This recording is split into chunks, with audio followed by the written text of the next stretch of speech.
अच्छाई कहना बहुत बड़ी नादानी है, क्योंकि वो है one and only Veena Modani.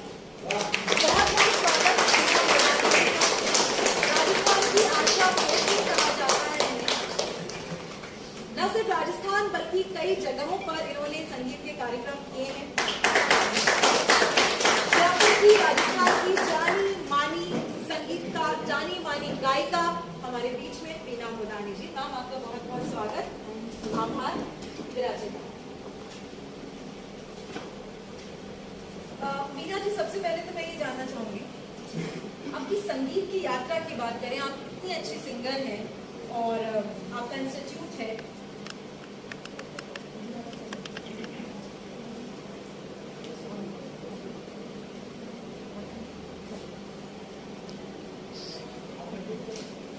आप इतनी अच्छी संगीतकार हैं और इतनी अच्छी गीतकार हैं, इतनी अच्छी गायिका हैं।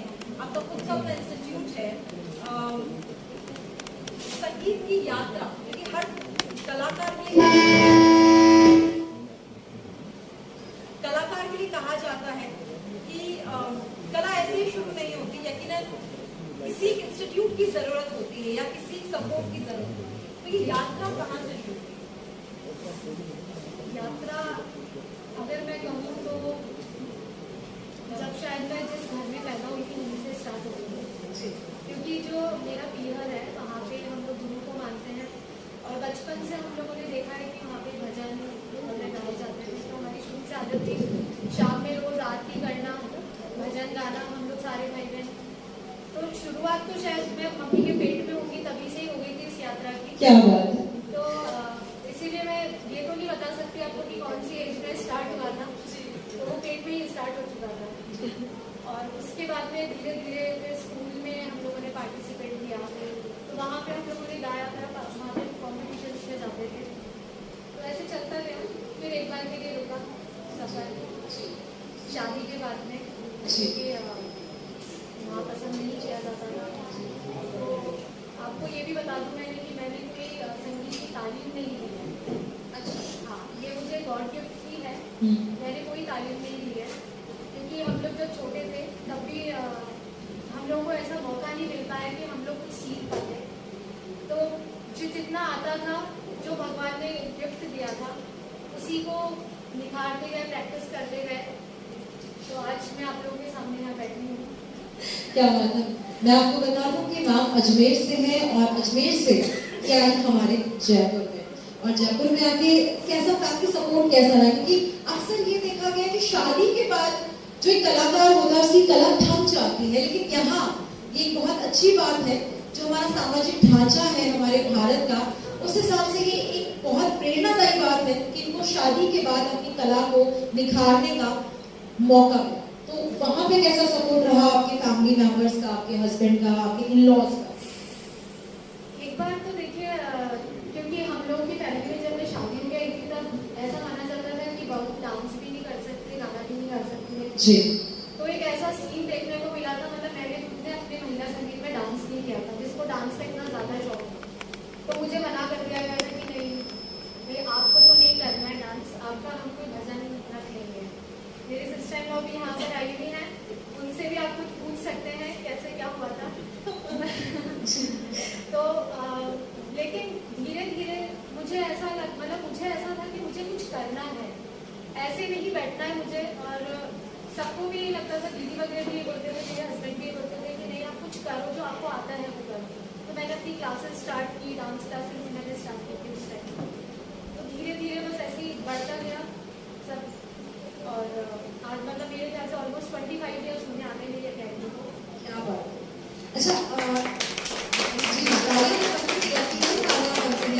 और आज ही जैसे ही ये वतन की गली में आई तो उनको कॉम्प्लीमेंट मिला संतूर मम्मी। आपको ऐसा कब लगा वीना जी कि अब आप स्टैब्लिश हो गई हैं, वो कॉन्फिडेंस कब डेवलप हुआ एक गीतकार के लिए? वो तो मुझे लगता है शायद जिंदगी भर भी नहीं होगा जी। मतलब मैं कैसे बोल सकती हूँ कि मैं आज एकदम परफेक्ट हूँ, मुझे सब कुछ आ गया है, ऐसा मेरे ख्याल से मरते दम तक भी नहीं होगा। क्योंकि हम सीख ही रहे हैं, मेरे ख्याल से सभी सीख रहे हैं अपने अपने फील्ड में। हम हर दिन एक नई चीज़ सीखते हैं। आज हम सबसे मिले हैं तो आज मैं हर किसी से कुछ ना कुछ एक चीज चाहे देखने में ही कुछ ना कुछ सीख के जाऊंगी यहाँ से। तो मेरे ख्याल से ऐसा पल मुझे नहीं लगता कि आएगा कि मैं सोचूंगी हाँ परफेक्ट। क्या बात, बहुत ही कलाकार। जब कलाकार अपना पूरा जीवन सीखने के लिए लगाता है कि सीखने के लिए मैं तत्पर हूँ, तो वो यकीनन एक सच्चा कलाकार होता है। वाकई में इस बात के लिए तो तालियां बिल्कुल बनती हैं। और मैं आपको बता दूं, यहाँ पे जैसा कि मैंने पहले भी जिक्र किया था कि वीणा जी को राजस्थान की आशा भोसले कहा जाता है। और आशा भोसले जी के लिए कहा जाता है कि वो कैबरे भी गाती हैं, वो रॉक म्यूजिक भी, रॉक सॉन्ग्स भी गाती हैं, मतलब काफी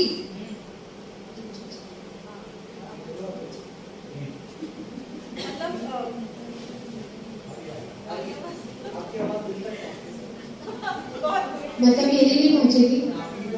हाँ, ठीक है।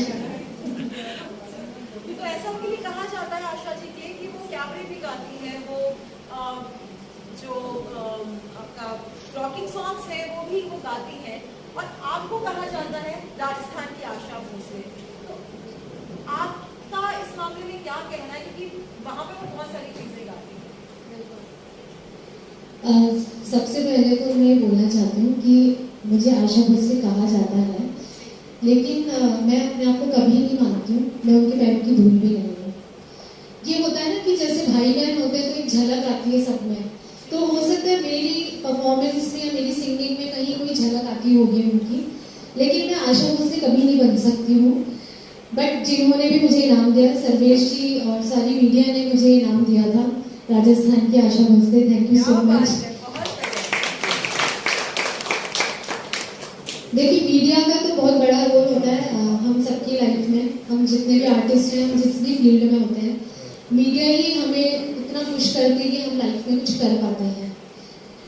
और आशा जी के लिए जैसा कि कहा जाता है कि वो सिर्फ कैबरे या रॉक ही गाती हैं, ऐसा बिल्कुल भी नहीं है।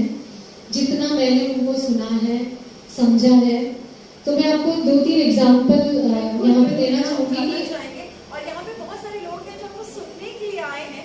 मुझे राखी जी कह रही थी कि नहीं, मुझे उनको सुनना है, तो स्पेशली इसलिए बहुत वो कह रही मैं पूरा प्रोग्राम सुनूंगी, पूरा प्रोग्राम देखूंगी, मुझे वीणा जी को सुनना है।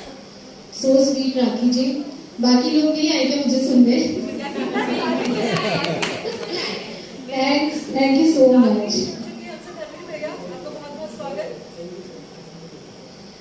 सो मैं 2-3 अलग-अलग टाइप के, जो आशा जी बहुत वर्सेटाइल सिंगर हैं, तो मैं आपको 2-3 गाने सिर्फ कुछ गुनगुना के बताऊंगी। हालांकि अभी बहुत अच्छी आवाज यहाँ आएगी नहीं, बट ठीक है, ट्राई करेंगे। आपकी आवाज तक पहुंच जाएगी। पहुंच गई। सबसे पहले उनका एक थोड़ा सेमी क्लासिकल सॉन्ग है, जो एक प्राइवेट कॉम्पोजिशन है। मेरे ख्याल से बहुत लोगों ने सुनी होगी या नहीं सुनी होगी, बट सुना ही होगा। वो मैं थोड़ा सा गुनगुना रही हूँ, कुछ भी गलती हो तो प्लीज माफ कीजिएगा मुझे।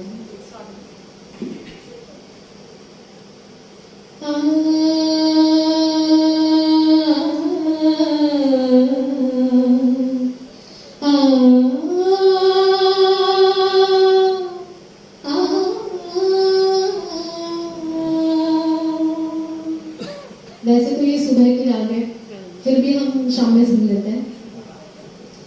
मेरी भीरी भोराई,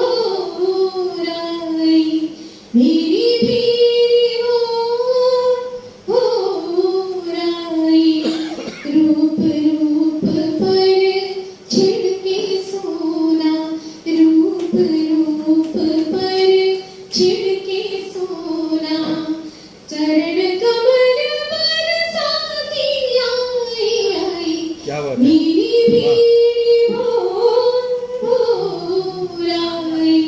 मेरी भीरी भोराई। ये आशा जी ने ही गाया है। उनकी एक गजल जो वो भी मतलब फिल्मी नहीं है। लोग कहते हैं अजनबी तुम हो, लोग कहते हैं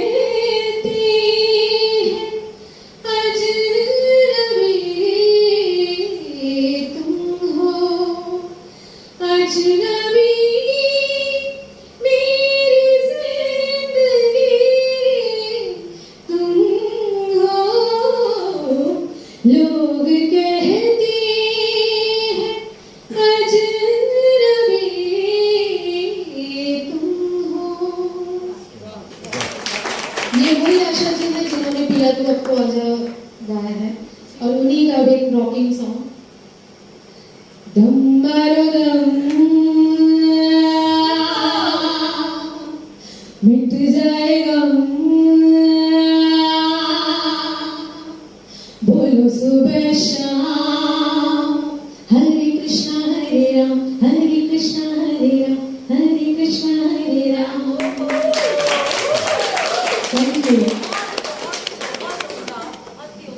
थैंक यू सो मच। वाकई में जिस तरह से आशा जी वर्सटाइल हैं और वो यकीनन आप उनकी तकलीफ कहना गलत नहीं होगा यहाँ पर। हालांकि हर कलाकार की अपना एक व्यक्तिगत अपना एक उनकी खुद का एक अनुभव होता है और जो आपकी आवाज़ है यकीनन मां सरस्वती की देन है, इसके लिए आपको बहुत बहुत थैंक यू सो मच। कहा जाता है कि music is the best therapy और यहाँ पे दादी जी बैठी हुई हैं जो इसका एक जीता जागता उदाहरण है थेरेपिस्ट के रूप में। कभी कोई ऐसा किस्सा आपके सामने आया कि जब आपको लगा हो कि हाँ म्यूजिक से कोई अवसाद में चलता हुआ व्यक्ति या कोई बहुत डिप्रेशन वाला व्यक्ति तो ऐसा या कोई बीमार व्यक्ति या कभी कोई रोता हुआ व्यक्ति इसमें बदलाव आ गया? बिल्कुल, मेरे ख्याल से रोजमर्रा में भी हम ये चीज़ नोटिस करते हैं। मैं तो खुद अपने साथ भी ये चीज़ फील करती हूँ कि कई बार होता है हमारा किसी बात से मूड ऑफ है या हम बहुत डल फील कर रहे हैं, कुछ बात नहीं होते हुए भी हम कई बार बहुत डल होते हैं। तो मैं एक डांसर भी हूँ, मैं एक सिंगर भी हूँ, तो मैं डांस कर लेती हूँ जाके। और मैं कुछ भी एक ना गाना है तो सुनने ही चला दिया मोबाइल में या गाने लग जाती हूँ, तो मैं थोड़ी देर में अपनी वो जो प्रॉब्लम्स होती है उन्हें भूल जाती हूँ। और अभी तो साइंस ने भी ये चीज़ प्रूव की है कि ये म्यूजिक एक बहुत ही बड़ी थेरेपी है। जो लोग दवाइयों से ठीक नहीं हो रहे हैं वो म्यूजिक से ठीक हो जाते हैं। अगर आप रोज अपनी डेली लाइफ में 20 मिनट्स 10 मिनट्स आधा घंटा जितनी देर आपको अच्छा लगे, जो भी आपको पसंद है म्यूजिक में, इंस्ट्रूमेंट सुनना, गाना सुनना, गजल सुनना, भजन सुनना, जो भी आप अगर रोज वो 20 मिनट सुनेंगे, आप गाएंगे, आप डांस करेंगे, आप बहुत सारी बीमारियों से बचेंगे। और एक हमने ये न्यूज़ भी देखी थी कि एक बच्चा कोमा में था, उसकी मदर ने उसको लोरी सुनाई, वो बच्चा होश में आ गया। तो हम इसे क्या बोलेंगे? बिल्कुल ये मतलब ये ऊपर वाले के लिए है तालीम, उसने माँ को ऐसा बनाया है। अभी रिसेंटली मैं आपको एक किस्सा बताती हूँ। मेरी मदर से मैं अभी 3 साल बाद मिली, जबकि वो अजमेर ही रहती, बट मेरा जाना नहीं हो पाया। कुछ कोविड की वजह, कुछ हमारी हम शायद बहुत एक्सक्यूजेस ले लेते हैं, तो मेरी गलती कि मैं उनसे मिलने नहीं जा पाई। तो मैं अजमेर में, मेरी मम्मी बहुत बीमार है, मतलब काफ़ी उनको ऑक्सीजन पे रहती हैं वो। आप बिलीव नहीं करोगे प्रियदर्शनी, जब मैं एंटर हुई थी घर में तो मुझे मम्मी के ना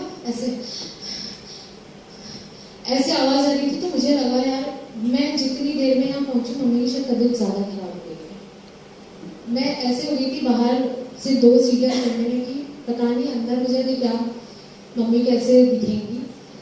मैं अंदर गई, वहाँ जाके बैठी ड्राइंग रूम में, मम्मी आई। मम्मी जब आके बैठी थी तब ऐसा था कि आज मम्मी बोलने लायक भी नहीं हो रही है। थोड़ी देर में मतलब वो थोड़ी नॉर्मल हुई। फिर मम्मी मुझे बोली कि तुम मुझे गाना सुना, पापा भी बोले कि तुम एक गाना सुना।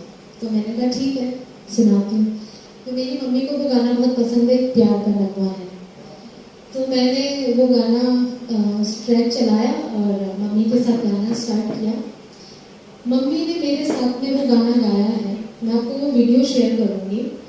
और जितने लोगों ने वो वीडियो देखा है ना, सबने मुझसे पता है क्या कहा है कि तुम्हारी मम्मी तुमसे ज़्यादा अच्छा गाए। मैं तो यार ये तो मतलब वो एक खुशी तो थी कि मेरी मम्मी की तारीफ हो रही है, और जबकि वो इतनी बीमार हैं और आप उनका गाना सुन के आपको लगेगा नहीं कि वो इतनी बीमार है कि वो ऑक्सीजन पे होंगी। मतलब कहीं उनकी सांस नहीं टूट रही, वो मेरे बराबर उतनी लंबी सांस लेके गाना गा रही थी। तो ये म्यूजिक की ये करामात है। वो म्यूजिक, वो जो गाना आपने मम्मी के साथ जी। गाया था, वो जरा हो जाए हमारे दर्शक भी सुने। बिल्कुल बिल्कुल बिल्कुल कोशिश करती हूँ। स्वागत। कुछ पाकर खोना है, कुछ खोकर पाना है, जीवन का मतलब तो आना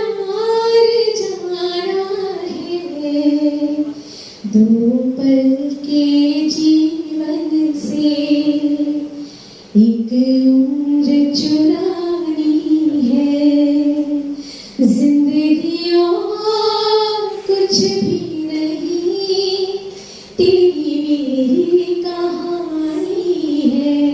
सब गाइएगा प्लीज।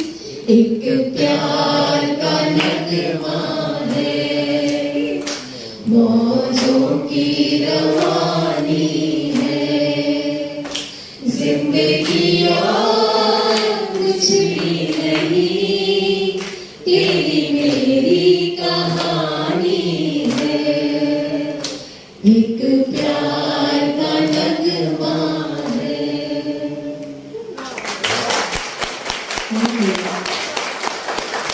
वाइब्रेशंस आ रही है ना, वाकई में वो थेरेपी फील हो रही है, मुझे तो हो रही है कि बहुत सारे लोगों के फेसेस पे मैं मुस्कान देख रही हूँ। हमारे सामने आरती आ चुकी है, सुनील लाडोलिया जी बैठे हुए, सबके चेहरे पे मुस्कान दिख रही है मुझे।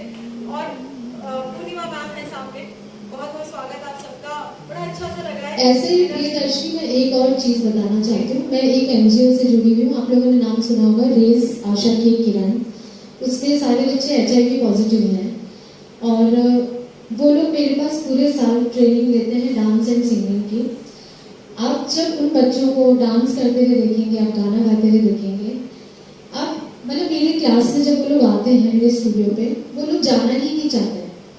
मुझसे हर दिन बोलेंगे मैम प्लीज आप होम पे बहाना बना दो ना कि आज टाइम लगेगा, उन्हें बोलो ना कि हमें लेट लेने आए, हमें 1 घंटे बाद में लेने आए, मतलब हर दिन वो मुझसे बहाना बनाते हैं। तो ये जो एक हम म्यूजिक की बात कर रहे हैं कि इतनी बड़ी थेरेपी, HIV एक बहुत बड़ी बीमारी मानी जाती है, लेकिन उन बच्चों को जब आप म्यूजिक में देखेंगे, आप कहीं से नहीं कह सकते कि उन बच्चों को ये बीमारी है। मतलब हम दिल से दिमाग से उनसे ज्यादा बीमार हैं, वो लोग नहीं है। तो ये मेरा एक्सपीरियंस है। वाकई में बहुत बड़ी बात बोली, और ये कहीं ना कहीं सटीक बात है कि हम अपने आप को बहुत विद्वान मानते हैं और कहते हैं हम तो साहब वो प्राणी हैं जो हम शारीरिक रूप से और मानसिक रूप से स्वस्थ हैं। सच्चाई ये है कि हम उनसे ज्यादा अस्वस्थ हैं, हमें ज्यादा इलाज की जरूरत है। ये सच्चाई है। जिन लोगों के लिए हम ये समझते हैं कि अच्छा ये कमजोर है, तो वाकई में मैम आप इस तरह से जो आपका इंस्टीट्यूट या आप इस तरह का जो समाज के लिए काम कर रहे हैं, ये बहुत उम्दा काम है। और वो शायद वही हुआ है जो आज आप राजस्थान में एक गीतकार के रूप में जानी मानी हस्ती है। बिल्कुल, लेकिन हम नहीं कर रहे, ये हमसे ऊपर वाला ही करवाता है, हम कोई होते नहीं करने वाले। ये कहते हैं ना कि एक बहाना बना देते हैं भगवान, तो हम भी वो बहानों का जरिया है सब। शायद जो भी हम किसी के लिए कुछ कर रहे हैं तो हम एक जरिया है उनका, तो हम कोई कुछ भी नहीं है करने वाले किसी के लिए भी, वो करवा रहा है बस। बहुत आप खुद एक महिला हैं और कहा जाता है कि महिला कलाकार, अगर कलाकार महिला है तो उसके लिए बड़ी दिक्कतें हो जाती हैं। तो आप उन महिलाओं के लिए क्या कहना चाहेंगे जो हैं तो कलाकार लेकिन कला क्षेत्र में आने से घबराती है, कोई चीज उन्हें रोकती है?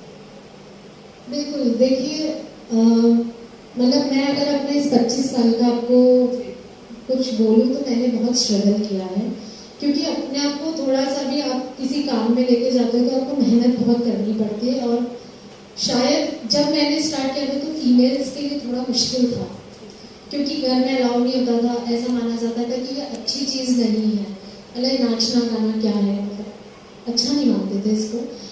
तो लेकिन आज के टाइम में ये प्रॉब्लम नहीं है। आज आपका हस्बैंड भी समझता है, जैसा कि ये बहुत बड़ा एग्जाम्पल दोनों बैठे हुए हैं, इधर ये बैठे हुए हैं, इतना बड़ा एग्जाम्पल। सुमन जी के हस्बैंड भैया कहाँ गए?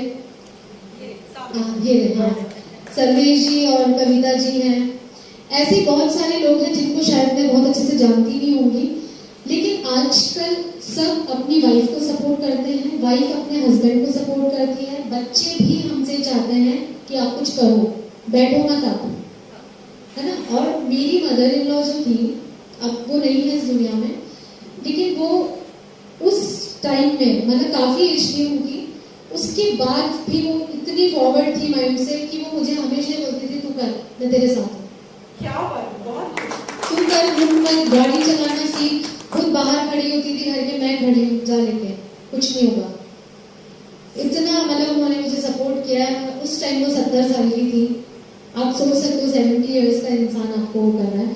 तो एक जो भी मतलब फीमेल्स यहाँ पे भी, अभी मेरे को एक विनीता जी कहाँ पर है, अभी मुझे अभी पता चला कि ये अच्छा गाती हैं, गजल गाती हैं। तो विनीता जी, मैं आप जैसी ही फीमेल्स को, और बहुत सारी, जरूरी नहीं है डांस और सिंगिंग ही जरूरी नहीं है, आप जिस आर्ट में आप अपने आप को, आपको लगता है कि हम इस फील्ड में आगे जा सकते हैं, आपको आगे बढ़ना चाहिए। हम ये इतना बड़ा एग्जाम्पल है कि यहाँ पर देख लें कि ये कितना बड़ा काम कर रहे हैं, है ना। सबसे ज्यादा ताली देखो लीगल लश्की, मतलब ये गलत बात है। ये बोल Not done. मीना जी, तो मैंने साइड में खाया कि तुम्हारा काम सिर्फ ताली बजाना है। मेरी बात में तो बजा ही नहीं रहे। ये वो लोग हैं जो उनकी कहानी को जानते हैं। हाँ। नहीं बिल्कुल। और मैं हर फीमेल से, हर, चाहे वो लड़की हो, चाहे वो औरत हो, चाहे वो 55 साल की हो, 60 साल की, उन्हें आज भी अगर लगता है कि हमें ये काम करना चाहिए, हम अच्छा गा लेते हैं, हम अच्छी कुकिंग करते हैं या हम अच्छी एक्टिंग करते हैं, तो उन्हें आगे आना चाहिए। और देखिए, लड़ाई तो लड़नी पड़ेगी, लेकिन उसके लिए हिम्मत कभी नहीं खोनी चाहिए।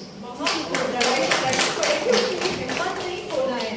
और मीना जी, आप एक स्वस्थ जीवन जी रही हो, साथ ही साथ अपनी कला को आगे भी बढ़ा रही हैं। यहाँ पे मैं बुलाना चाहूंगी हर्षित मोदानी, जो संतूर मम्मी के बेटे हैं।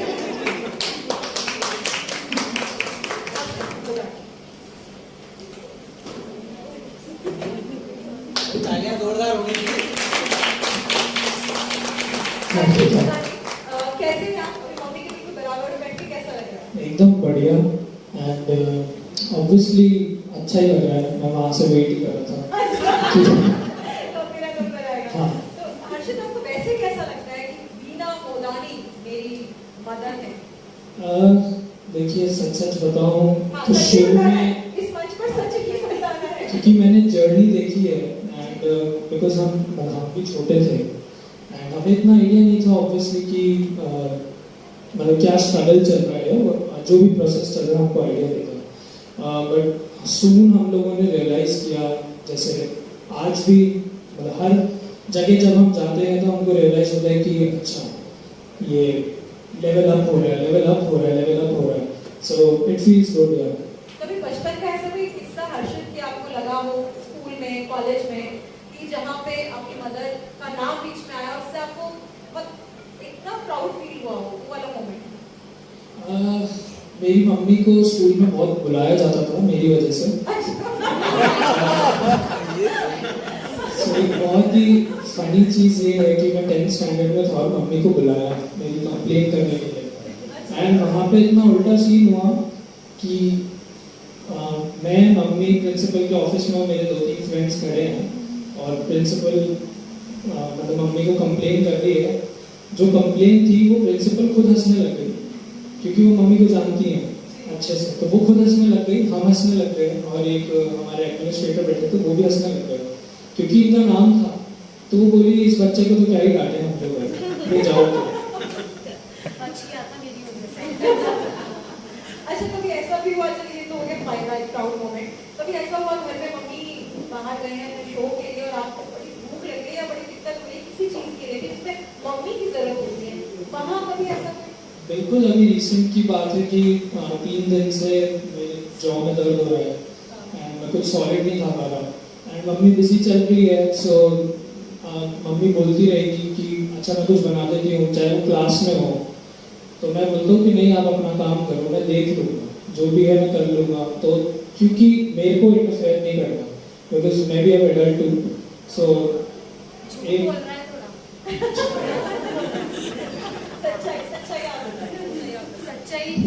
सच्चाई ये है कि 3 दिन से इसके कुछ पता नहीं क्या प्रॉब्लम हो रही थी, तो मैंने इसको बोला कि तुम डॉक्टर को दिखा दो। तो नहीं, तो मैं कहा भाई नहीं खाया जा रहा तो खिचड़ी बना देती हूँ, चावल बना देती हूँ, उपमा खा लो, कुछ ऐसा लिक्विड कुछ बना देती हूँ। नहीं, मुझे खाना ही नहीं, क्योंकि वो सब चीजें कैसे खाएंगे ना हम, खिचड़ी वगैरह। फास्ट फूड खाने वाली एक्चुअली परेशान नहीं करना चाहता, उसका दूसरा वर्जन है। अच्छा, आपको अपनी मदर के बारे में, आज वो मंच है जहाँ आप अपनी मदर को या मदर के बारे में जो भी आप सोचते हैं बचपन से लेकर अभी तक, वो प्राउड मोमेंट, उनका वो वात्सल्य, वो सारी चीजें अगर आपको कहना हो, उनको थैंक्स कहना हो, हालांकि मदर के लिए कभी कोई थैंक्स वर्ड होता ही नहीं है, लेकिन अगर थैंक्स कहना हो तो आप कैसे कहेंगे और क्या कहें? सामने आप जो कह रहे हैं थैंक्स तो कहना वो हमारी शायद आदतों में इनको मिल जाता होगा कि हम मतलब आज जब नहीं होता है। नहीं देखिए लॉकडाउन में क्या हमको सब सिखा रहे हैं मम्मी ने कि भाई मैं बिजी हूँ तुम काम सीख जाओ, ठीक है सीख लिया हमने। तब हम लोग मतलब पता नहीं था कि मैं भी सीख सकता हूँ। मम्मी को जो कहना है ना वो सुनना चाह रहे हैं हम, आप हाँ वो कहिए कि आप मम्मी को क्या कहना चाहते हैं, उनको किस तरह से आप थैंक्स, किस तरह से उनको आभार व्यक्त करना चाहते हैं? किस तरीके से आप बताएं? वो गाना ही गाते ना, गाना ही गाते ना। यकीनन विरासत तो संगीत है। अच्छा, मम्मी बताएंगे कि बेटा ये वाला गाना मेरे को गाना है। क्योंकि जो सॉन्ग मैं इसको बोल रही हूँ, वो सॉन्ग ये जब भी गाता है मैं इतना रोती हूँ मैं बता नहीं सकती। और मैं इसकी सिंगिंग की बहुत बड़ी फैन हूँ। फिर तो हो जाए। As a mother, Harshit, as an artist. हो जाए हर्षित, बिल्कुल। जोरदार ताली से हर्षित। दो ही लाइनें गाएंगे। बिल्कुल बिल्कुल। जग से हारा नहीं मैं, खुद से हारा हूँ ना। एक दिन चमकूंगा लेकिन तेरा सितारा हूँ ना। मायरे तेरे बिन मैं तो अधूरा रहा। मायरे मुझसे ही रूठी मेरी परछाई। Thank you. आपको हंसा भी दे वो मम्मी और मम्मी तू कब साथ करेगी वाला।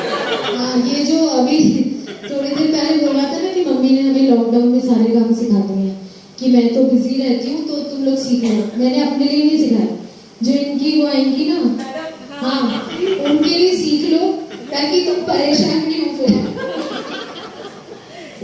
थैंक यू सो मच हर्षित, आप आए। वीना मोदानी जी का व्यक्तिगत जीवन वो हमने जाना। वीना जी, आप बहुत सारी भाषाएं भी जानती हैं, कन्नड़, गुजराती, पंजाबी, राजस्थानी, संस्कृत, और इनमें आपने गीत भी गाए। तो यहाँ पर उसकी गायकी पेश हो किसी भी भाषा में जिसमें कंफर्टेबल सब में हूँ। वीना जी वॉइस ऑफ राजस्थान का एक अवार्ड भी मिला है। हमारे पूर्व मुख्यमंत्री वसुंधरा राजे से भी इन्हें सम्मान मिला है, इन्हें सम्मानित किया गया है। जो हमारे लिए बहुत ही गर्व का विषय है, बहुत ही गौरव की बात है कि आज ये मेरे सामने बैठी हुई है और मेरे साथ मैं सारी बात कर रही हूँ। जी, जैसा कुछ भी नहीं है, ये मेरा नसीब है कि मैं आप सबके बीच में बैठी हूँ। और ऐसा नहीं कि आज मैं इस सीट पे हूँ तो मैं बहुत बड़ी हो गई।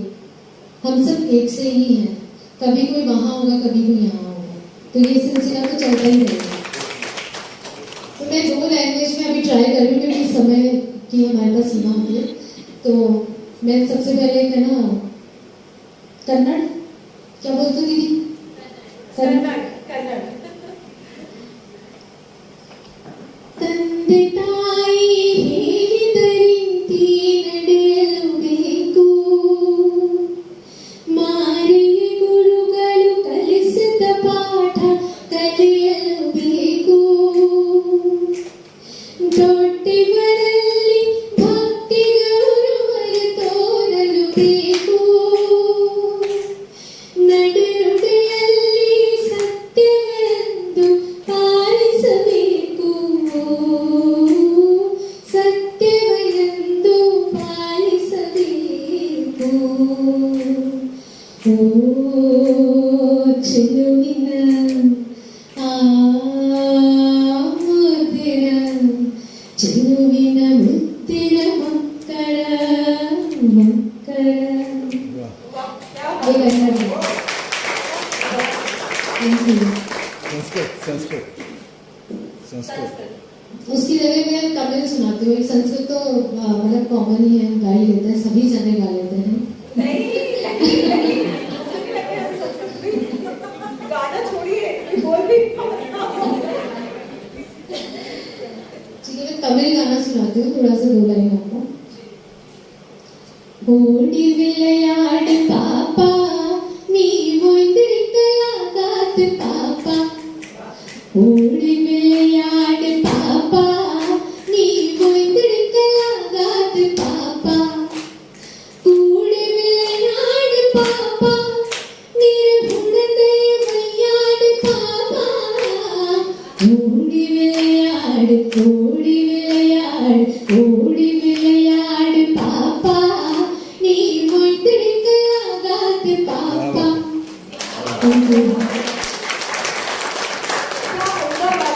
हमारे बीच में मैं उन शख्स से बात करना चाहूंगी जो रिश्ते में कहते हैं, रिश्ते में तो हम तुम्हारे लगते हैं, वो रिश्ते में एक नजर लगती है सिस्टर इन लॉ, एक्चुअल सच्चाई पता चलेगी कि भाई ये असलियत में कैसे है।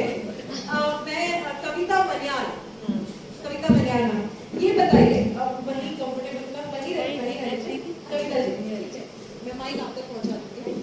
कैसा रहा इसका जो दीदी को सामने बुला लेते हैं, इनका सामने आना जरूरी है क्योंकि मैं आज यहाँ बैठी हूँ तो उन लोगों का बहुत बड़ा रोल है। A1 टीवी पर लाइव चल रहा है शो। जी आइए।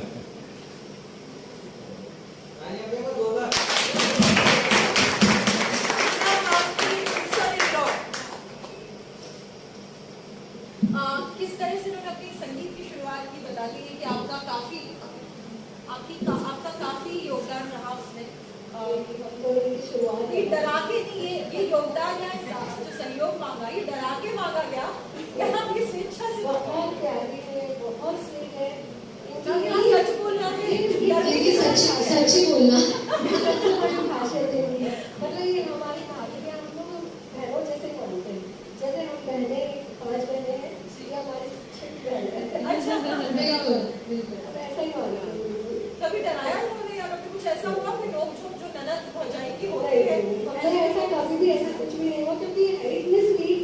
अच्छा अंदर से कभी क्या ऐसी होगा होगा कि भले ही बैठ के भड़का रही है।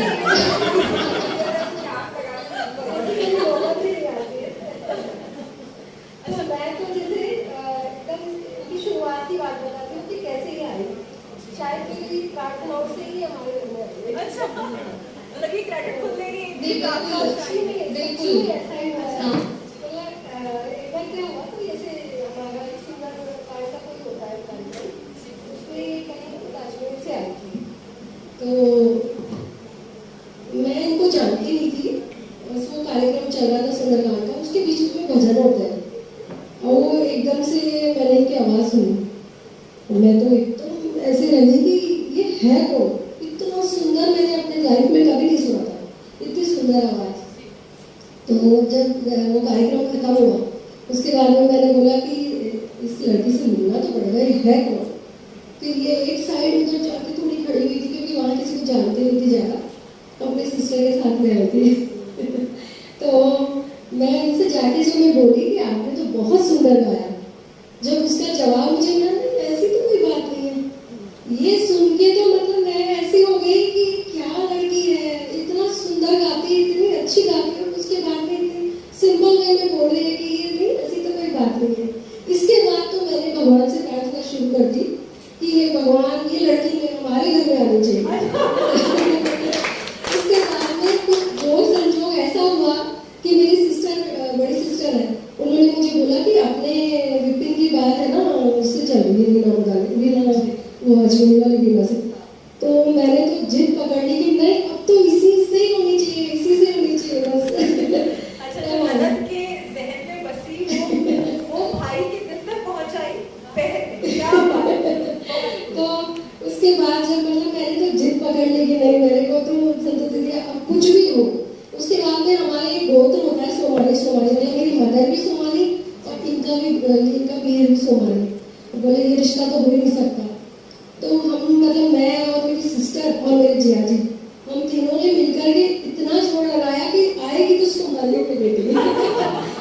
होता होगा कुछ भी, और हमको तो ये लड़की चाहिए। फिर आपने 16 सोमवार शुरू किए होंगे, बोले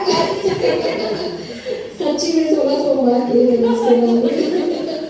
क्या बात है। बहुत ही मतलब इतनी मतलब इनका नेचर जो है ना आज भी मुझे, ठीक है जितनी भी मतलब ये बहुत अच्छा गाती है, बहुत सब कुछ है, लेकिन एक खास बात जो है मुझे इनका नेचर बहुत अच्छा लगता है और इनकी स्वीट कैरेक्टर गाती है। वाह वाह वाह, बहुत बढ़िया फेस बढ़िया की कली में देखने को मिला। Thank you so much Kavita ji, thank you so much आपका बहुत। और जैसा कि पते की कली की परंपरा है कि अब वो सेशन जिसमें हमारे जो दर्शक हैं वो सीधे मुखातिब हो सकते हैं बीना जी से, जो भी आप इनसे सलाह लेना चाहें या जो भी आप अपने सजेशन देना चाहें या जो भी आपकी क्वेरी है, तो बीना जी आपकी परमिशन है। बिल्कुल, यहाँ मुझे मैं डर भी लग रहा है मुझे, तो ऐसा सवाल नहीं पूछा। एक प्रश्न मैं कुछ मेरे मन में जिज्ञासा रह गई थी। सर आगे आने के पहले अभी जो म्यूजिक थेरेपी की बात चल रही थी, हाँ जी। इसमें कुछ ऐसे पर्टिकुलर राग, कुछ पर्टिकुलर गीत है क्या जो किसी खास अवसाद से पीड़ित या किसी जी। रोग में सहायक हो सकती है, उसकी जी, कुछ जी। जानकारी आप मुझे दीजिए। मतलब देखिए मैंने कोई क्लासिकल सीखा नहीं है, बट मैंने सुना है और जितना मैं भी थोड़ा बहुत जो देखती रहती हूँ, उसमें राग दरबारी एक ऐसा राग है जिसमें हम जो हार्ट पेशेंट्स होते हैं, आप उनको अगर वो गाने सुनाएंगे ना तो उन्हें बहुत आराम मिलता है। और एक राग सारंग है जिसमें अगर जैसे जिन लोगों को रात में नींद नहीं आती है तो आप राग सारंग सुनिए, उनके गाने सुनिए, तो आप लोगों को मजा आएगा। कोई है? आप सर्वेश ही सुनाएंगे। सर्वेश आप बताइए, आप हार्ट पेशेंट तो नहीं है तो मुझे मालूम है, इतनी आपकी इतनी प्यारी पत्नी है तो हार्ट पेशेंट तो आप हो नहीं सकते। ये हो सकता है रात को नींद नहीं आती हो। तो और सर्वेश जी ना किसी मेरे रात को स्टूडेंट भी हैं, तो मैं चाहूंगी कि अब आप ही सुनाओ एक गाना, आ जाइए।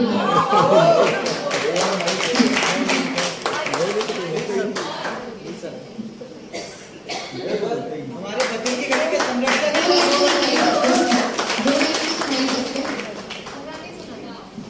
पूरा नहीं सुनाने वाला ही गाना। समय का ध्यान रखिए सर, आपका कार्यक्रम हेलो क्या हेलो बात हेलो। है। जोरदार तालियां एक बार फिर से।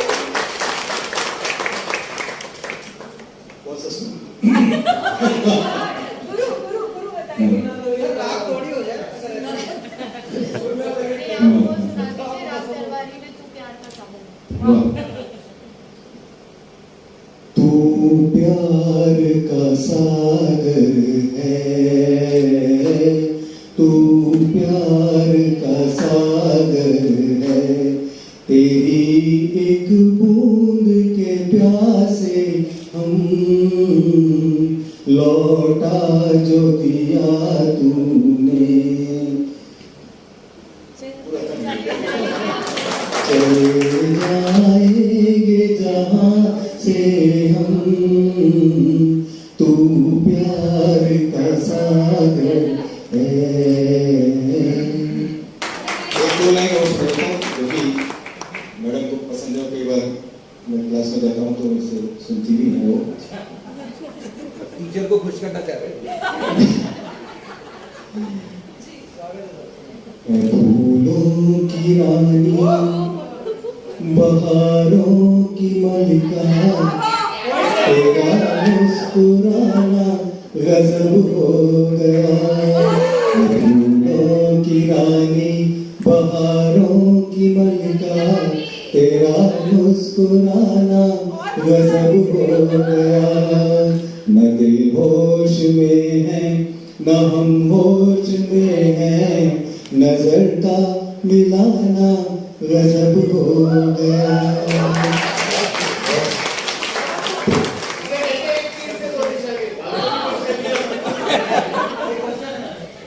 क्वेश्चन तो नहीं है, लेकिन प्रियदर्शनी के इस प्रोग्राम में कपिल भी जुड़े हुए हैं और उस कपिल को याद करते हुए मैं आपसे वैसा ही प्रश्न करना चाहता हूँ। ये लाइन जा रहा है, जी, लाइन जब- जा रहा है। जब आप बचपन से ही पेट में सब कुछ सीख रहे थे, बड़े हुए, हाँ। फिर आपको अवार्ड्स मिले, आपको आशा भोसले की कप्तान उपाधि भी दी गई। तो कभी आपने सोचा था एक दिन आपको बच्चे की गली की प्रोग्राम में कप्तान भी आना होगा? मुझे पता था ये सवाल यही पूछेंगे क्योंकि विजय भैया इतनी बार ट्राई कर चुके हैं कि मैं यहाँ पर आऊँ, पर मैं पहली बार आई हूँ आज यहाँ पे। सो ये आज थोड़ा सा जल भी रहे हैं, ये आपसे जल रहे हैं। बाहर सौम्या भाभी आपने सुना था ना बाहर मुझे क्या डायलॉग मार रहे थे। हाँ जयपुर के आशा भोसले जी, उनके साथ जयपुर के ऋषि कपूर साहब। हाँ, और मैंने सही में नहीं सोचा था विजय भैया कि मैं कभी बतियन की गली में आऊंगी। आई एम वेरी हैप्पी कि आप मुझे यहाँ पर बुलाए। सही में बहुत खुशी हुई मुझे आज। एक क्वेश्चन है, जयपुर की शर्मिला टैगोर जी कुछ हे भगवान, मैं सही को भाई तालियां बजा दूं। इसका आगे रिक्वेस्ट ये आंखों से ही बोल देती है सब कुछ। अब बताओ मिलती है कि नहीं मिलती है?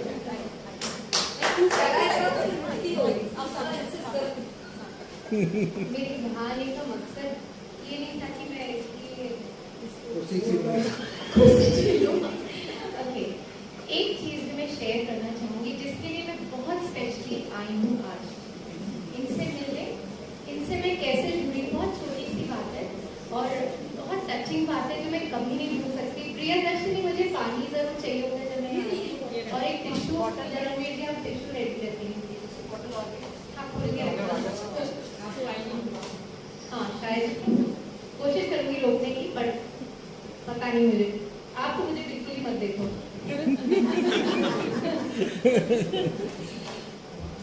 2016 में मेरे पापा हेवन गए, तो मैंने सभी तरह से डिस्कस किया कि मैं कुछ करना चाह रही हूँ, विमेंस डे स्पेशल कुछ करना चाहती हूँ। तो उसमें मैं क्या करूँ, क्योंकि पापा सब बच्चों को स्पेशली बेटियों से बहुत प्यार करते थे, और बेटी चाहे किसी भी उम्र की हो वो बिटिया रानी कहते थे। तो अम्मा कभी कभी बहुत गुस्सा हो जाती थी कि ये तुम 50 साल की भी है, 60 की भी है, उसको भी बिटिया रानी क्यों बोलते हो। तो अम्मा पापा का काफी घुमाना होता था इससे, तो लेकिन हमें बहुत अच्छा लगता था। और आज ये फीलिंग बहुत अच्छी लगती है कि वो ऐसे करते थे कि हर किसी को बहुत एनकरेज करते थे। तो मैंने भैया को बोला कि मैं कुछ लेडीज को सम्मानित करना चाह रही हूँ बहुत। तो भैया ने मुझे एक नाम सजेस्ट किया, बीना मुदानी की। हम कभी मिले नहीं थे, और ये आई और मैं ऐसे बहुत घर के बैठी हुई थी जैसे भैया के प्रोग्राम में सब बैठते। तो वहाँ आते ही उन्होंने मुझे हक किया, बस इतना से कुछ नहीं बोला। और इनको पता था कि इसलिए आई है, और मैंने एलिमिशन फाउंडेशन के लिए इवेंट किया है, वहाँ नहीं किया। और इन्होंने एक गाना गुनगुनाया जो भी ये गाई थी मेरे रिक्वेस्ट पे। तो जितने लोग बैठे थे हम ऐसे ऐसे जार जार जार हम रो रहे थे। तो और इन्होंने मुझे ऐसे जो हक किया, मतलब जब भी आपको मेरी याद आए आप मुझे बुलाना। उसके बाद शायद हम बहुत कम मिले, बट मुझे जब भी ये इतनी प्यारी सी, इनके लिए मैं 2 लाइन जरूर गुनगुनाऊंगी, हम सबकी तरफ से इनके लिए। Thank you. क्योंकि ये हम सबके लिए गा रही है। चांद धुंधला सही हो, चांद धुंधला सही, हम नहीं है मगर तेरी रातों पे रातों का साया न हो, तेरी रातों पे रातों का साया न हो। चांदनी हो वहाँ, चांदनी हो वहाँ, चांदनी हो वहाँ, बिना तू जहाँ भी रहे, जिंदगी हो वहाँ, पिया तू जहाँ भी रहे, खुशी। Very nice, thank you so much. यहाँ मैं थोड़ा सा एक विराम लेते हुए, क्योंकि हमारे जो सर बैठे हुए हैं सामने, श्रीमान कंबल ऊर्जा जी, इतने व्यस्त समय में से हमारे लिए समय निकाल के आए हैं और उनको अभी आगे जाना है। तो यहाँ पर हम कर्मठ युवा सम्मान की घोषणा करेंगे। हमारा ये जो सफर है, ये जो संगीत यात्रा है, ये जारी रहेगी। आप लोगों के सवाल, आप लोगों के सुझाव, आप लोगों की जो भी जिज्ञासा है, ये जारी रहेंगे। फिलहाल यहाँ पर एक छोटा सा ब्रेक लेंगे और इस ब्रेक में मैं आमंत्रित करना चाहूंगी श्रीमान पंकज ओझा जी को, और सबसे पहले कि वो कुछ दो शब्द कहें, और साथ ही साथ मैं अजहर को चाहूंगी कि वो कर्मठ युवा सम्मान जो है जिसको हम दे रहे हैं, जिसको नवाज रहे हैं, उनको भी आमंत्रित करें। सबसे पहले श्रीमान पंकज ओझा से। बहुत ही शानदार कार्यक्रम था, और कला मेरी संस्था का और आप लोगों को बहुत धन्यवाद देना चाहूँगा कि सरकार से इस तरह के ऐसे प्लेटफॉर्म्स जयपुर में हमारे आर्टिस्ट को और जो दूसरे वर्जिश लोग जयपुर के उनको भी प्लेटफॉर्म दिया जा रहा है, और ये बहुत ही अच्छा कार्यक्रम है। पिछली बार भी आपने बहुत ही अच्छे आर्टिस्ट को बुलाया था, मीना मोदानी जी को राजस्थान की पर्याय है संगीत की, बड़ी खुशी की और हमारे जयपुर वासियों के लिए, राजस्थान वासियों के लिए गर्व की बात है। मेरे लिए ज़्यादा गर्व की बात इसलिए थी कि पहले हंसने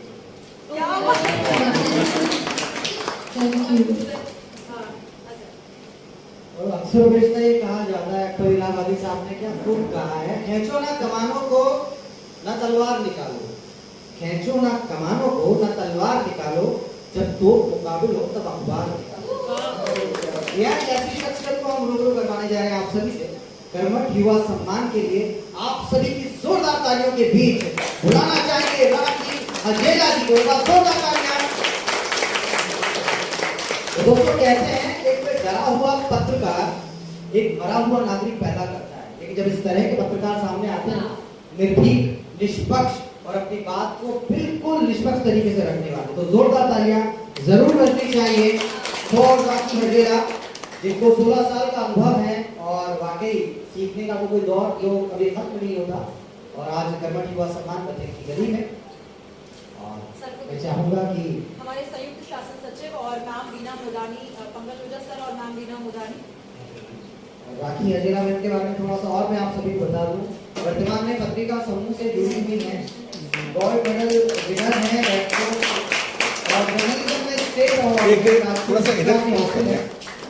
और जबलमल अवार्ड 2010-11 से भी इन्हें सम्मानित किया गया है। तो एक बार जोरदार तालियां बजनी चाहिए, क्योंकि हम राजस्थान में से खास बात है, हम अक्सर एक बार कहते हैं कि घर आया माँ जाया, है ना। तो अगर कोई माँ जाया यानी हमारा ही कोई है, तो तालियां कैसी बजनी थी मुझे बताना। ये सबसे बड़ा है। और मैं चाहूंगा कि राखी मैम भी कुछ शब्द अगर यहाँ कुछ शब्दों से हमें बता सकें। मुझे माइक मत दीजिए, मुझे लगता है मेरी आवाज वो है माइक से मुझे थोड़ा अजीब डर लगता है।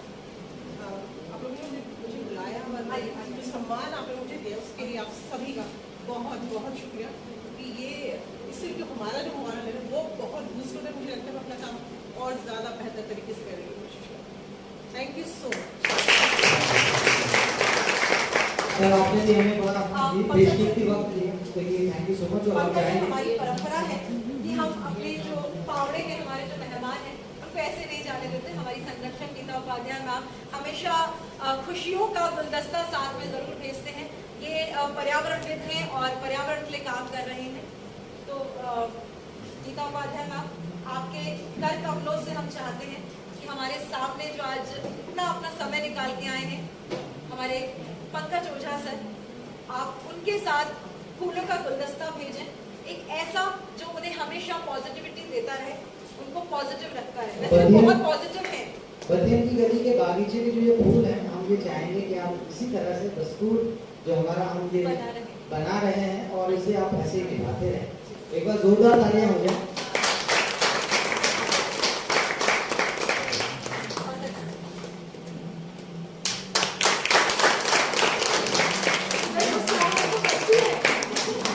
इस तरह के और भी दस्तूर होने चाहिए, जंग हो या प्यार हो, भरपूर ये हमारी प्यारी सी नीता मैम के लिए। नीता मैम एक मतलब एक मुस्कुराहट से जो शायद लोगों के दिल में घर कर ले, ऐसी है नीता मैम। और नीता मैम के बारे में मुझे जो जानकारी हासिल है, इनके यहाँ जो बागीचा है वहाँ पे देखने के काबिल है कि अगर कोई नीलामी में भी पौधों को खरीदने का हुनर रखती है। वाह, क्या बात। Thank you so much ma'am. Pankaj sir, आपका भी बहुत बहुत धन्यवाद।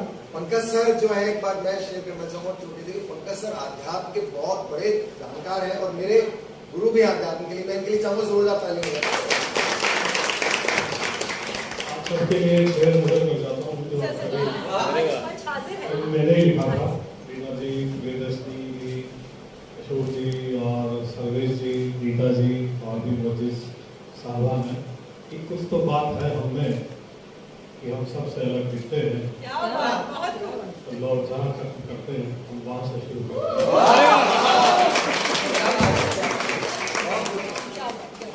बहुत बहुत आभार Pankaj sir, thank you so much, Azhar.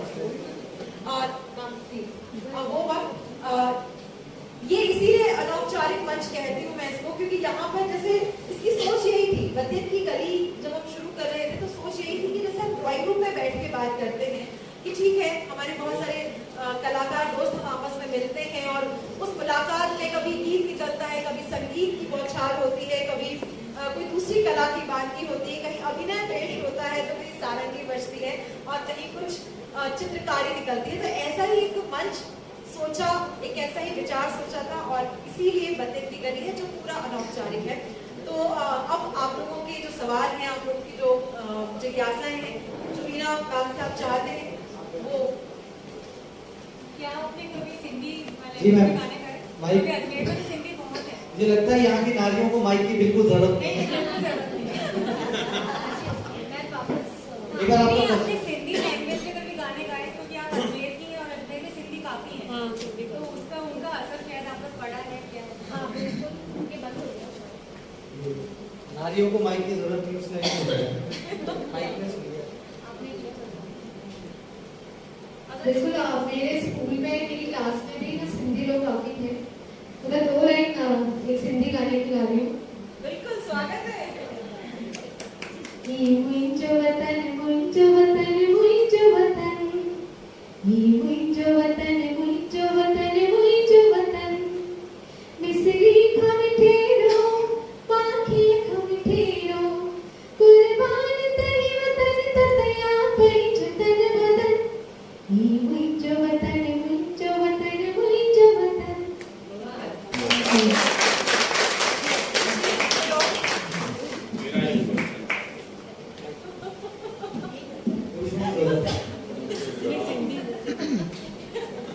Hindustan में जो संगीत है उसकी अपनी एक भाषा होती है।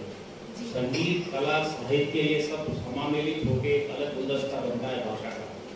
तो हमारा ये है कि पुराने जमाने में जब अगर हम बात करें पूरी यात्रा की संगीत की, तो पहले मेलोडी थी, उसके बीच में दम कुछ तरह का म्यूजिक आया, अब वापस मेलोडी का दौर आ गया। एक गाना है जो गाया था हालांकि श्रेया घोषाल जी ने है, लेकिन आपके मुंह से सुनना चाहेंगे। जैसी हो वैसी ही रहने दो, श्रृंगार को। मैं जरूर सुनाती, बट मैं आपसे झूठ नहीं बोलूंगी कि ये गाना मुझे नहीं आता है। मैंने एक आध बार सुना है। ये गाना मुझे तैयार ऐसा गाना अगर आप सुना दे जिसमें अगर साहित्य की खुशबू अगर आए तो हमें अच्छा लगेगा, क्योंकि वर्तमान जो दौर है सर आप भी सजेस्ट कीजिए ना कोई गजल सुना दीजिए। ओके ठीक है, मैं आज जाने की जिद ना करो। बिल्कुल।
कितनी शातिर थी या कितनी शैतान थी, वाकई में ऐसी थी।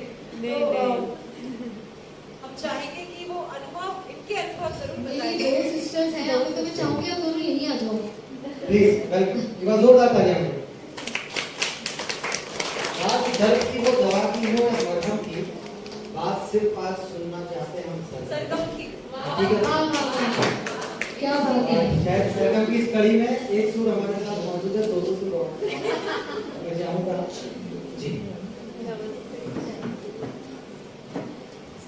मैं वीणा जी की क्या बोलूं, ये मतलब मेरी बहन से ज्यादा मेरी बेटी, क्योंकि ये मुझे हमेशा छोटी माँ ही बोलती और मतलब बर्थडे हो या मदर्स डे हो तो हमेशा यही लिखती है कि छोटी माँ मतलब मम्मी के लिए भी करती है और मेरे लिए भी। तो मतलब मैं क्या बोलूँ आपको, ये तो मेरी बेटी से बड़ी और मैंने भी बहनों को, मैं सेकंड नंबर की हूँ, मैंने अपनी सब छोटी बहनों को हमेशा मैंने बहुत केयर की है, इसलिए ये सब मुझे हमेशा छोटी बड़ी। तो इसलिए मैं इसके हर प्रोग्राम में जाती हूँ, ये कहती है कि छोटी माँ आप सामने बैठे रहते हो, मुझे ऐसा लगता है कि मेरी माँ ही बैठी। तो इससे बढ़कर तो मैं इसके लिए 2 लाइनें गाना चाहूँगी। क्या बात है। तुम्हें और क्या दूँ दुआ के सिवा, तुमको सारी खुशियाँ मिल जाए, तुमको सारी खुशियाँ मिल जाए।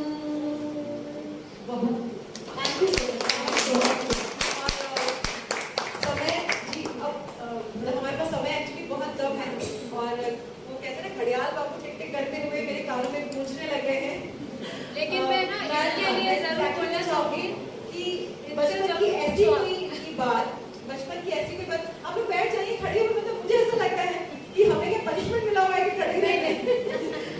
बचपन की ऐसी इतनी कोई बात जो आपको आज भी याद है और लगता है कि इसमें कैसा चेंज आ गया, वो तब कैसी थी और अब कैसी थी, ऐसी ऐसी कोई किस्सा, ऐसी कोई बात आपको याद हो?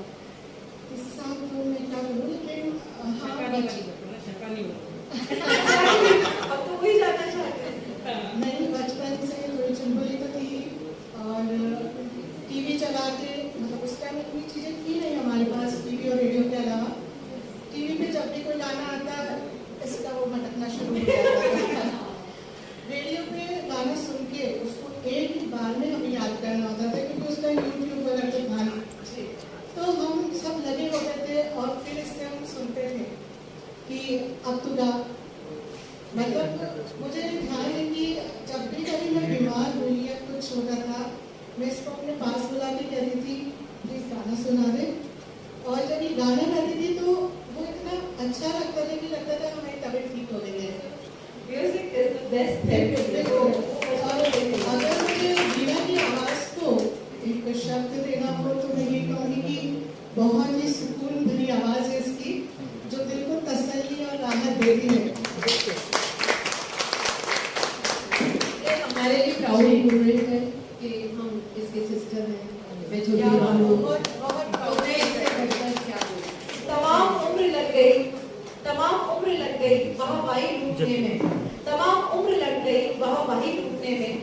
हम वो कलाकार हैं जो हर वक्त, हम वो कलाकार हैं जो हर वक्त हर बात पे बस वक्त लूटते हैं।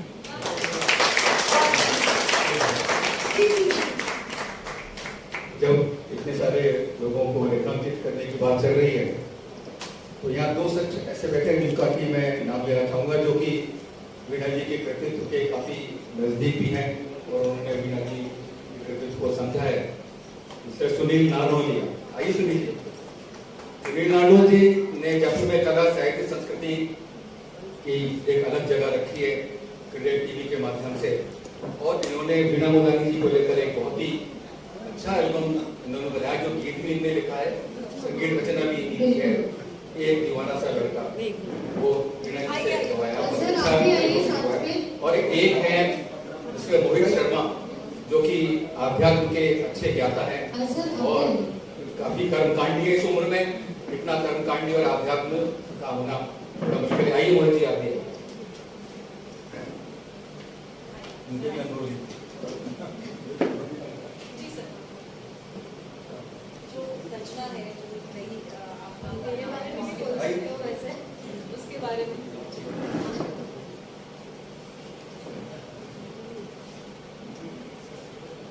जी सुनील सर। समझ नहीं पा रहा है कि मैं कहाँ पे शुरू करूं। कई बार ऐसा नहीं होता कि ये जो आपको सबसे पहले तो मैं कहना चाहूंगी जो औपचारिकता है ना, ये हम इसको गेट से घुसने ही नहीं देते, ये पूरा अनौपचारिक मंच है। तो यहाँ पे बात चल रही है आज वीणा जी की, वीणा जी के कृतित्व की, वीणा जी की गायन की, उनकी शैली की। ऐसी कोई बात, ऐसा कोई किस्सा जब आप उनका जो नया प्रोडक्शन है जिसके बारे में भी सवेश जी ने बताया है, ऐसा कुछ कर रहे हो तब हुआ हो, या उसके बारे में जो नया प्रोडक्शन है आपका जिसमें वीणा जी ने गाया है, उनकी आवाज़ भी है, उसके बारे में आप कुछ बताएं।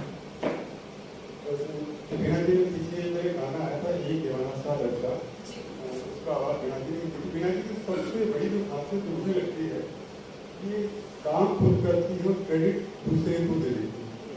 जैसे गाने के लिए रहा कि गाना था और फिर उन्होंने गा दिया और गाने को शक्ति मिली, सूरत मिली, लोगों ने पसंद भी कर लिया। लेकिन जहाँ भी जाती है हाँ इन्होंने बनाया खुद का नाम कभी नहीं लिया।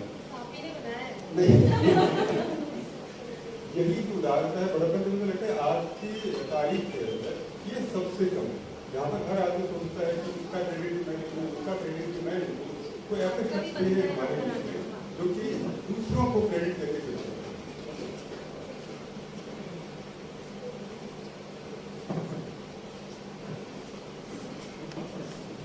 मुझे लगता है ये एक ऐसा किरदार है जो ये किरदार की खासियत है जो ये सबसे अलग तस्वीर मेरे चलाते हैं वो नहीं बात सभी से बताएंगे वो ज़्यादा गरीबी है समझदार जो तो ये गेम का इनके पार्लियामेंट थी उन्होंने मेरे पार्लियामेंट डाला था ये गलत बात है। इसीलिए मैंने को यहाँ पे बिठाया कि मैंने कहा ये जो आपने किया है ना, अब आप ही इसको आगे बढ़ाएंगे कि आप ही इससे परिचय करवाएंगे और वो फिर वीणा नाम का जो कृतित्व है। वैसे अजहर मेरे साथ में है जो उसका म्यूजिक का जो ट्रैक बना था अरेंज किया था वो सारा अजहर नहीं किया था, तो मैं कहूँगा कि अजहर भी अपनी जगह होगा। एक्चुअली मैं फुल ऑर्गेनाइज कर रहा हूँ क्योंकि म्यूजिक को लेके यानी साधना जिसमें है ना, म्यूजिक बनाने से पहले डर लगता है फ्यूचर को कैसा लगेगा, अच्छा लगेगा बुरा लगेगा। फिर बिना मैम की तो बात ही कुछ और है, और तो हम बनते हैं तो सुबह गाना गा के निकल जाते हैं। ऐसे एक्चुअली मैं टाइम नहीं लगाता पर हाँ म्यूजिक बनाने से पहले सब कुछ माइंड में रखना पड़ता है और सर की तो बात ही कुछ और है, हमेशा बहुत अच्छा लगता है। तो सर के लिए प्लीज तालियां बजाना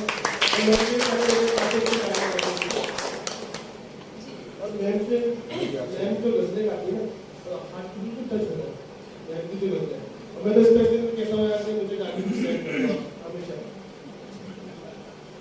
वैसे मैं कहना चाहूँगा अब एक गाना और आ रहा है जिस पर लोग काम कर रहे हैं, जब उस गाने को आप सुनेंगे तो आप देखेंगे कि वीणा जी का एक नया अवतार आपको नजर आएगा कि हाँ ये भी वीणा जी है। तो उसके लिए आप इंतजार कीजिए। मुझे लगता है कि अप्रैल में हम लोग जहाँ तक से ग्रैंड लॉन्चिंग देंगे तब आपको एक नया अवतार जो अभी तक आपने नहीं देखा होगा वीणा जी का वो उसके अंदर नजर आएगा, क्योंकि ये वही वीणा जी है जो 90 के दशक को दोबारा क्रिएट करने में सफल हुई, जहाँ जिसको लोग बहुत से जा रहे हैं प्यार को, शिद्दत को, अपनेपन को। इनके आप गाने का सुन के देखिएगा आपको महसूस ये नहीं होगा कि वो 90s का नहीं अब का गाना है। तो वीणा जी जी जी आप अपनी बात ये आध्यात्म से भी बहुत जुड़ी हुई है। हम भगवान से ये प्रार्थना करते हैं दिन प्रतिदिन इस प्रकार ये बढ़ते रहे और माँ सरस्वती जी के कंठ में विराजमान हो, इसी प्रकार का दो श्लोक से इनका ओम शतमिन्नु शरदोवन्ति देवः यतरान्न चक्राज्जरसन्तनूनाम् उतरासो यत पितरो भवन्ति मानो मदीयारीरिकतायुगन्तोः। माँ सरस्वती की कृपा से उनके जीवन में खुशहाली आते रहे। हम लोगों से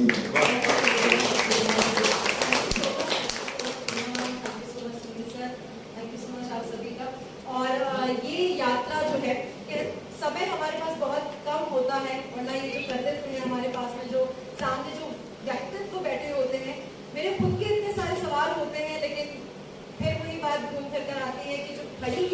हैं, ये आपको थामे रखती हैं, ये आपको नियंत्रित रखती हैं और कहती हैं कि सवाल और आपके जो जिज्ञासा है, आपके जो प्रश्न है, उनको थामे रखो जनाब।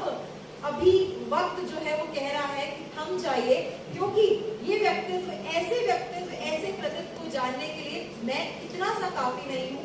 मुझे इनको जानना है तो मुझे और भी आगे बढ़ना होगा। तो ऐसे कृतित्व, ऐसे व्यक्तित्व के लिए एक बार फिर से जोरदार ताली। और उनका उपाध्याय नाम से मैं गुजारिश करूंगी कि वो आए फिर से एक बार मंच पे और हमारी इस परंपरा को आगे बढ़ाएं।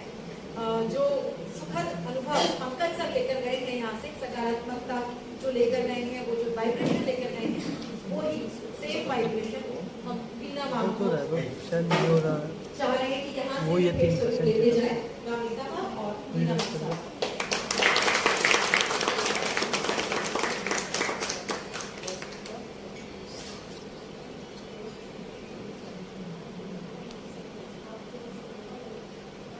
Thank you so much.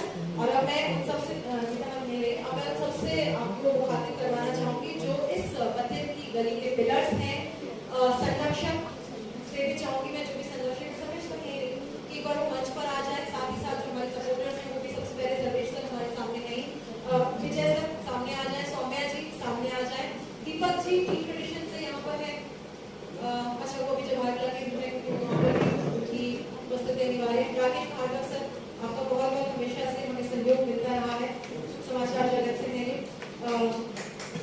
Mishra ji क्योंकि परफॉर्मिंग आर्ट्स सोसाइटी जी, कपिल शर्मा, मैं अगर कोई नाम बोल रही हूँ तो मुझे मैं नाम सचिन हाँ वो मानस सदस्य। और अब मैं आपको मिलवाना चाह रही हूँ हमारे मानस सदस्यों से, जिनको मैं पिलर्स कहती हूँ, हमारे गर्ल्स कहती हूँ, जो हमेशा टीम के रूप में रहते हैं। सबसे पहले सचिन भट्ट तमाशा कामरी से हैं और बतेर की गली के मानस सदस्य हैं। यशस्वी पंडिता जो अभी कैमरे से शायद मेरी छाया छू ले रही है। वैष्णवी शर्मा बहुत अच्छी एक्ट्रेस हैं और बतेर की गली के मानस सदस्य, इन्हीं से मैं आपको मुखातिब करवा रही हूँ। अजहर जो भी आपके सामने थे, उनको एक जरूरी काम था, वो जस्ट अभी निकले पंकज मुला सर के साथ साथ। और कमल जो सामने हमारे बैठे हुए हैं, अगर आप कंफर्टेबल हो तो थोड़ा सामने आ जाए। ये हमारे मानस सदस्य, जोरदार तालियां। ये सभी हमारे मानस सदस्य हैं। बच्चन की गली की सबसे बड़ी सपोर्टर, जिनकी सपोर्ट से मैं बच्चन की गली को सपोर्ट करता हूँ।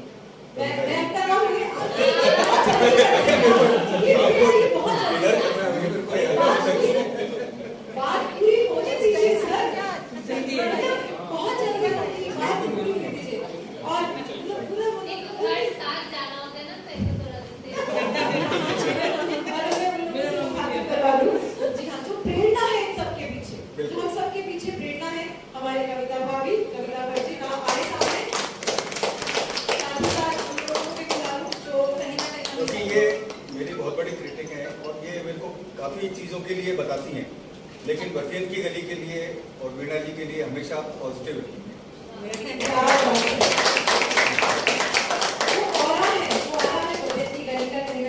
राखी जी आप भी हमारे फैमिली फोटो में शामिल हो, हमारे सारे ही हमारे फोटो में। हर्षिता जी आप भी आ जाए, राकेश भार्गव सर प्लीज सामने आए। देवेश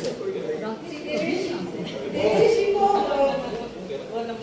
घर पे आए थे, अशोक जी सुमन जी आप या तो आपको हमारी फ्रेंड फैमिली के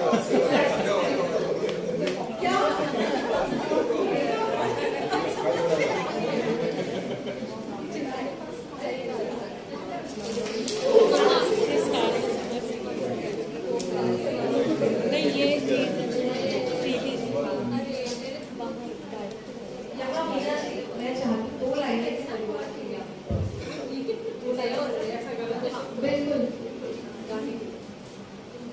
और आप लोगों का साथ चाहिए वीणा जी के साथ में। मैं हमेशा जब भी मैं बहुत खुश होती हूँ, वो गाना मुझे बहुत पसंद है, न्यू सॉन्ग है, लेकिन मुझे बहुत अच्छा लगता है और वो आप सबके लिए है, मतलब मैं भी उसमें। मिले हो तुम हमको नसीबों से चुराया है मैंने किस्मत की लकीरों से, मिले हो तुम हमको बड़े नसीबों से, चुराया है मैंने किस्मत की लकीरों से, तेरी मोहब्बत से सांसें मिली है, सलाह रहना दिल में करीब होके, ला ला ला ला ला ला ला, चुराया है मैंने किस्मत की लकीरों से। एक big hand for Priyadarshini Mishra.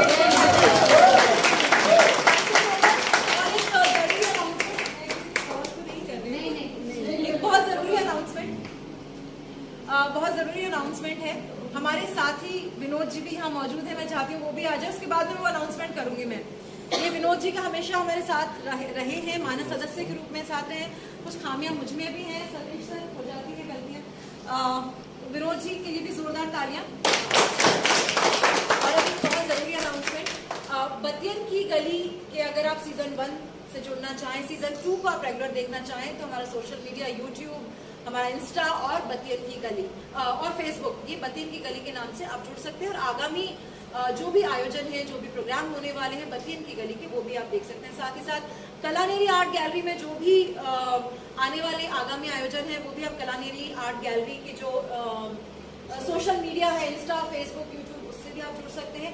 Curio Performing Art Society का आगामी में 31 मार्च को एक नेशनल स्कूल ऑफ ड्रामा और क्यूरियो परफॉर्मिंग आर्ट सोसाइटी की तरफ से वर्कशॉप आयोजित की जा रही है, चिल्ड्रन थिएटर वर्कशॉप की जा रही थी और उसका समापन समारोह होने वाला है 31 मार्च को चिल्ड्रंस अकेडमी बनी पार्क, चिल्ड्रंस अकेडमी निर्माण नगर स्कूल में।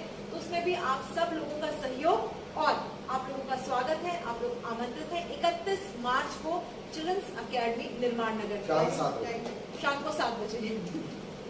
और इन सारी चीजों के लिए क्यूरियो परफॉर्मिंग आर्ट सोसाइटी का सोशल मीडिया पेज जो है Curio Performing Art Society, Kalaneri का जो सोशल मीडिया पेज है Kalaneri Art Gallery, Orion Greens के बारे में अगर आप जानना चाहते हैं तो उनका भी सोशल मीडिया पेज है, नाम सोशल मीडिया पेज है ओरियन ग्रीन्स के नाम से ही है, इंस्टा, फेसबुक और यूट्यूब। और बतियन की गली आपके सामने है, सारे सोशल मीडिया पेजेस आपके सामने, आप जिनसे भी जुड़ना चाहें, जिनसे भी मुखातिब होना चाहें, ये हमारे सभी सोशल मीडिया पेज पर अवेलेबल है। थैंक्स जी। और अगर आप फोक में इंटरेस्ट रखते हैं तो 1 तारीख को तमाशा जो परंपरा है हमारे जयपुर की, 1 तारीख को होने वाला है आमेर में। तो दिलीप भट्ट साहब को आप वहाँ पे देख सकते हैं, उनका प्रस्तुतिकरण देख सकते हैं। ये कुछ आगामी आयोजन है जो मैं आपको बता रही हूँ यहाँ पर, तो आप जुड़ सकते हैं इनसे।